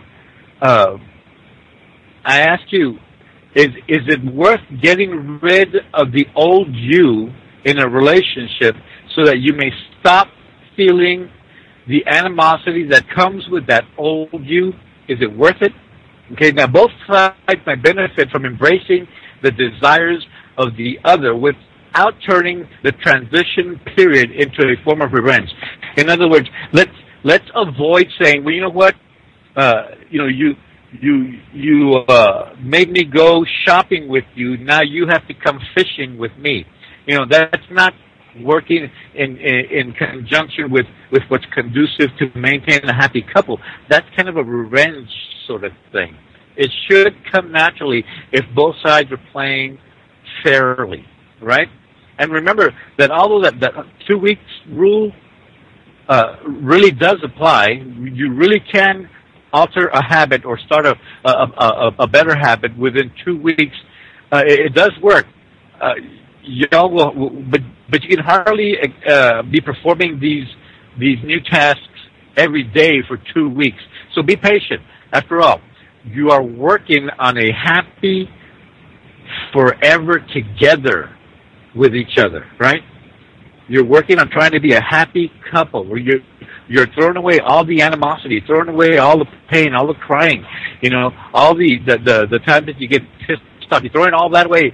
You're changing it over for a happy time. So it's gonna take some time. It's gonna take some time for you to become adapted. What are some of the ways that you can spend quality time with your partner? Think about it. Talk about it with your partner. This is the person you're going to spend the rest of your life with, right? You want the rest of your life to be happy, right? And if you think that you can just break up, start anew with somebody else, you're fooling yourself, because it's not the somebody else that's going to make you happy. It's you that has to make you happy. Okay, this is a very busy era in which we live, rushing to work, rushing home, texting people, texting our kids, texting our parents, texting our friends, cellular phones, bringing video games to play. Make good couple choices. Have rules for your quality time, in which you have to, turn off your devices so you can have quality time together. Okay? It is as important to maintain your own personal space and healthy pastimes as it is to maintain your couple time and your family time. So choose wisely and include your loved ones, all of them, in all of your decisions, right? Item 3 in the language of love is gifts. I know I have trouble saying that word, but anyway, gifts, presents, right? Regalos for you Espanol types. Okay, this can range rather from expensive possessions to homemade cards to personal notes, love letters, which by the way also falls into the words of affirmation, because these words of affirmation can be written, right? To arranging for parties or events that bring your mate pleasure. Pleasure as in smiles, laughter, joy, hopefulness, and so on and so forth, right? Okay, being supportive is a big gift and is often as easy to attain as ceasing the use of cynicism, criticism, negativity. Ouch. Remember when we just discussed affirmative statements? Okay, try to avoid saying words that are negative.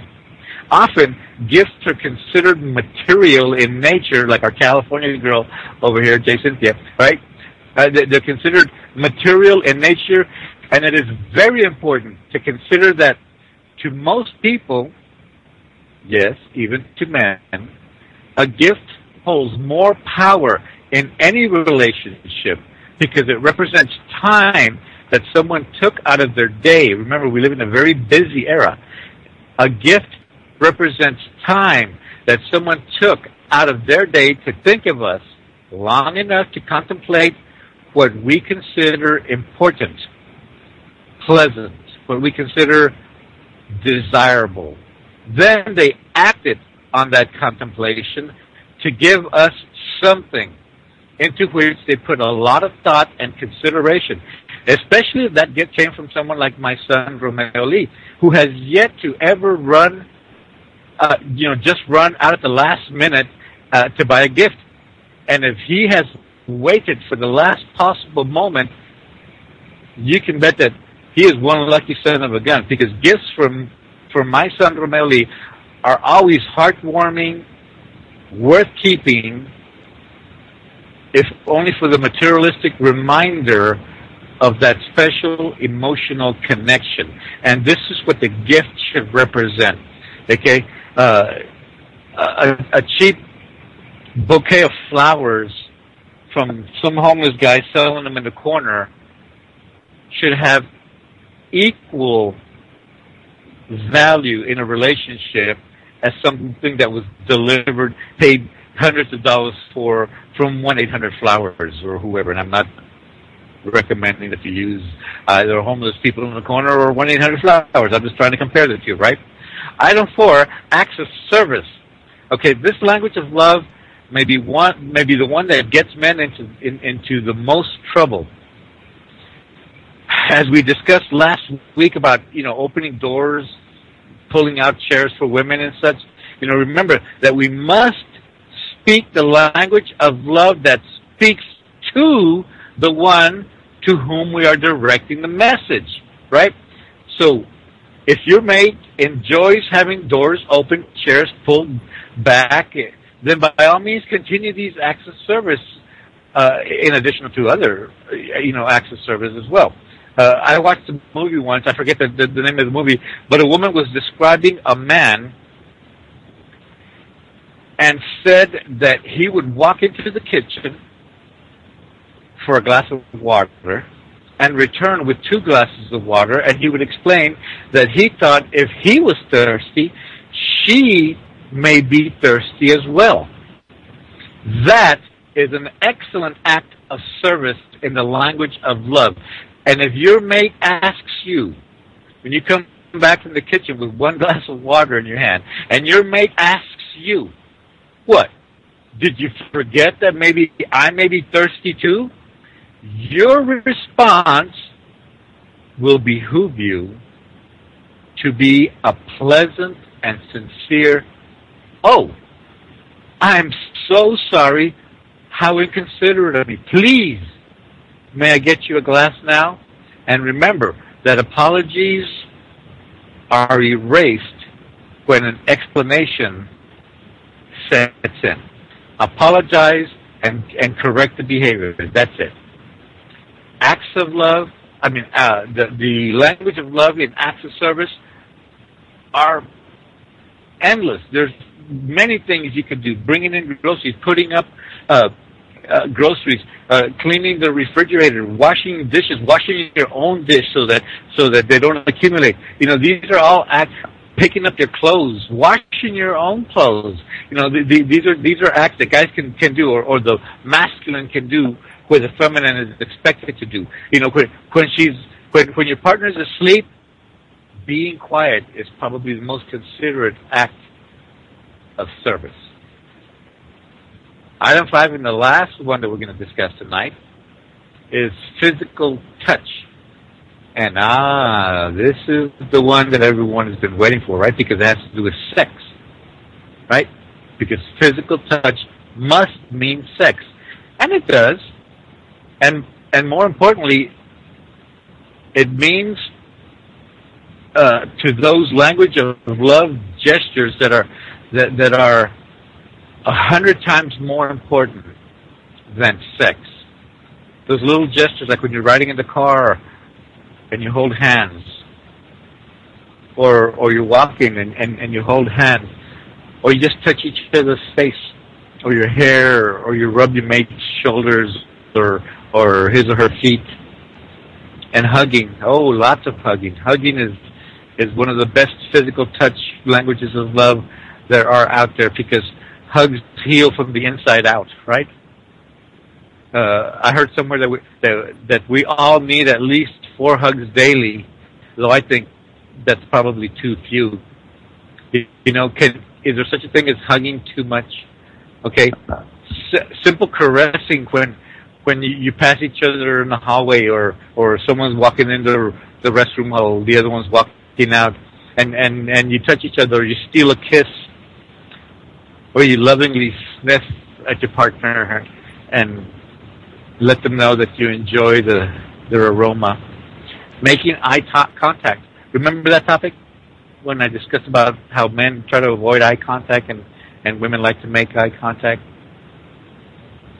Remembering to kiss your mate with the affectionate attitude that is reminiscent of lovers, as opposed to that peck that all too often becomes a substitute for passion in many relationships. Or sure, many people, we get into the routine of hurry up, peck on the lips, and off we go to work or to school or something. Many people insist that they are in a happy relationship and understand each other. Many people say, yeah. I peck my husband in the lip when he goes to work, and that's it. It's not a big passionate kiss, but we understand each other. Well, statistics tell another tale, right? And even if you have the best relationship in history, the best relationship in the whole history of the world, and someday your love life, really, your relationship is so good that someday your love life is going to be read in a book or written in a book, and people are going to be reading that book far and wide, and maybe it'll even be made into a movie. A movie that'll make Shakespeare roll over in his tomb with envy if he really wrote, his stuff. It can still stand at least a little enhancement, right? Because what can be so bad about improving a great relationship, right? What can be so bad about improving a great relationship? Hey, I managed to rush through it, and I think I got a couple of minutes to spare. And I promised that I was going to answer some questions that people emailed me. I got a few emails, and I want to cover some.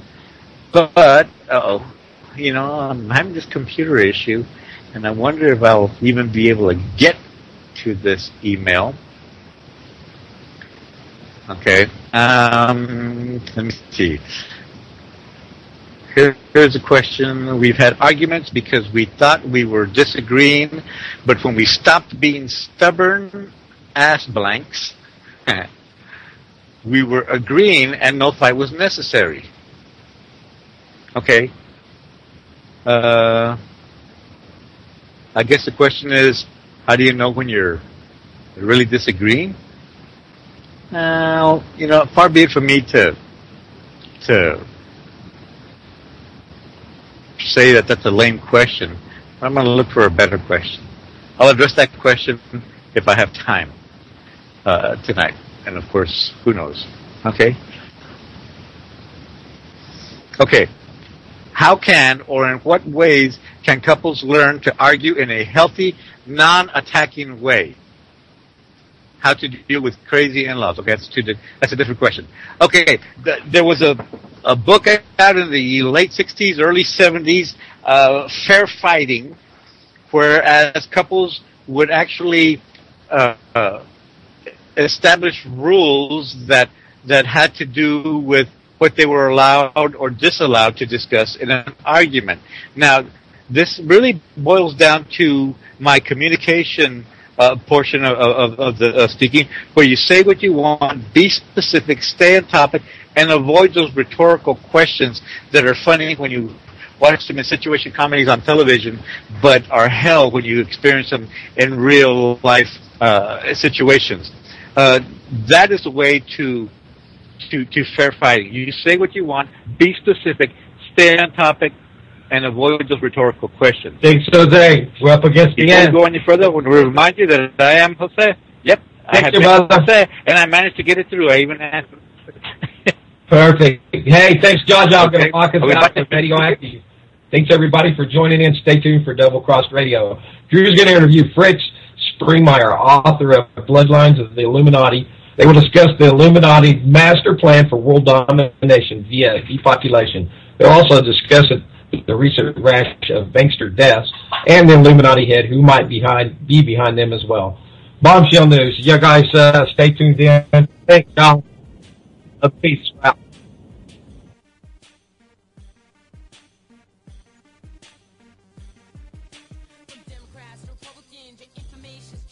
The USA is crumbling.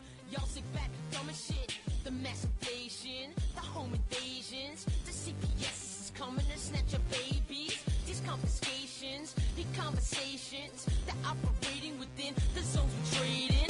We're in the matrix, now we're totally raided. They infiltrated, finally the devil gave in. If you can't hear me, then pump up the volume. McDonald's, Bin Laden, Osama, Obama, bring up something real, legalize marijuana. Everything on a bong hit is as blonde as Madonna. Radioactive.